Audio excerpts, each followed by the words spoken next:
Now it's time for perspective. And she said that keeping quiet was literally a life or death situation. So she decided to talk. Now that from my guest today, Hauwa Ojeifo, on her deep struggles with mental health after an abusive relationship and an undiagnosed bipolar disorder led her to try to commit suicide.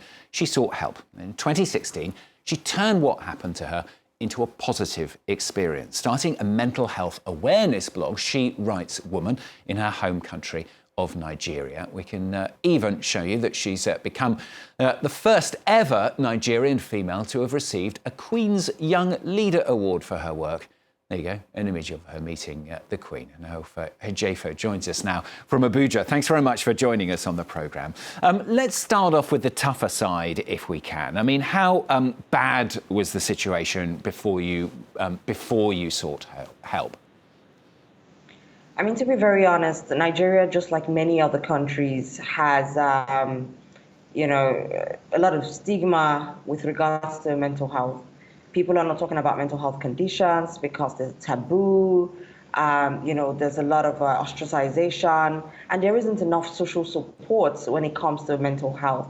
And so we are in an environment, and quite frankly, globally, a situation where people find it very hard to talk about their deepest struggles with grief, with loss, with trauma, and things like that. We're looking at situations where, many countries are ranking very high with regards to suicide and mental health rankings around the world. So it was pretty dire situation because there are layers and layers of factors to consider, social, religious, cultural, that tend to go into whether or not it is the right thing to do to be vulnerable about these life challenges.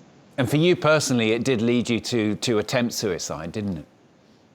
It did. I had first I had a near suicide attempt, and then later, down the years, I had actually a suicide attempt. And it's just very important to actually mention that in Nigeria, suicide is still a criminal, or attempted suicide is still a criminal offense. And so that also is one of the things that causes people to be very guarded about talking about the struggles, because in a situation where you should actually be getting the support that you need, you could actually be going through the criminal justice system by attempting to take your own life. So what did you do to change it? How did you manage to change your mindset? Was it a sudden moment or a gradual change? I would say it was very gradual.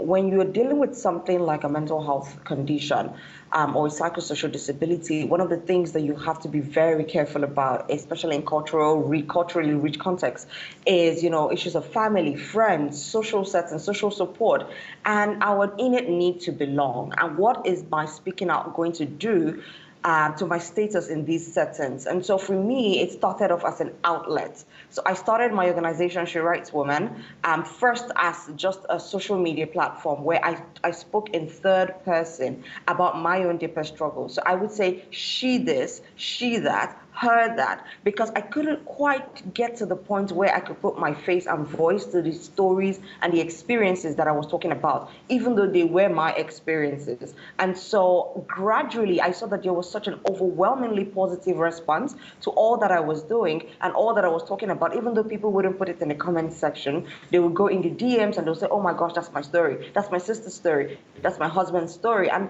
gradually it eased me into a place where I realized that a lot of people wanted to talk about it, but nobody wanted to be the first to step up. And so I took it upon myself, and I felt a deep sense of purpose in being that person to step up, to be that voice, to amplify the experiences of people with mental health conditions, or people who are going through really hard times. And over time, I started to unravel my face and my experiences and put a face to it. And then my organization, She Writes Woman, was born.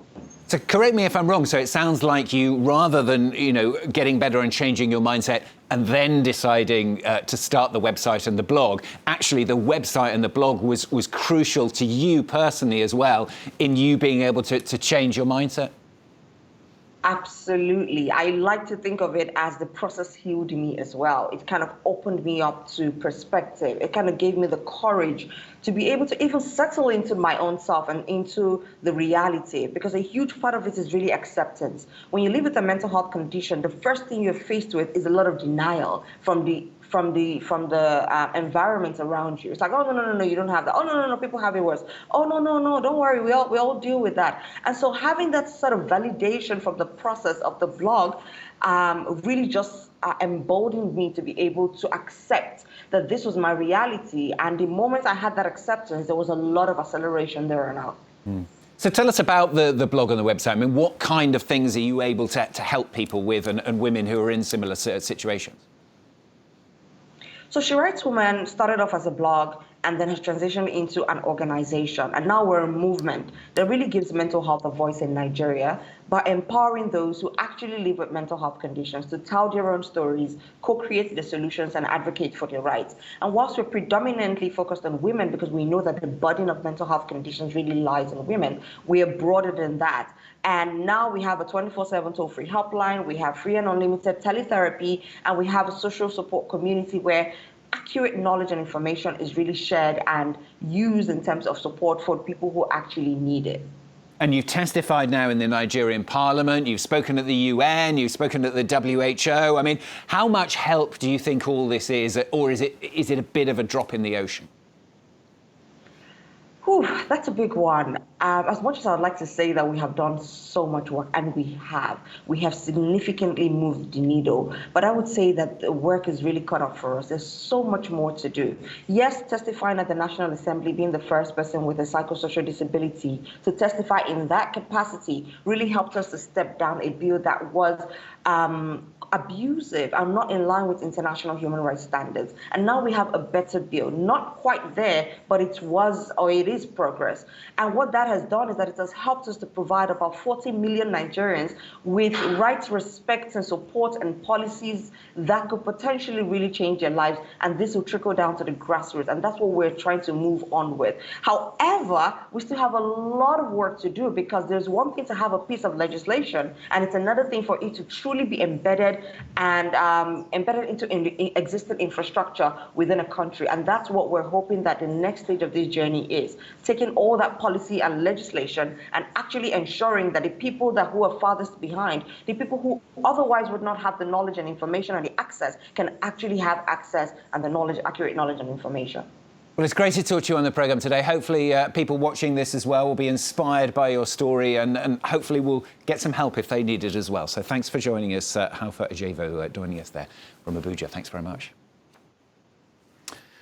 Now we're going to bring you sports news shortly on the programme. First of all, though, we've got today's Focus Report. And since the early 2010s, over 1 million Rohingya have found refuge in Bangladesh. Now, Rohingya, who human rights organisations have called the most executed minority group in the world, suffered the deadliest crackdown by the junta in Myanmar in 2017. The UN has described these abuses as genocide.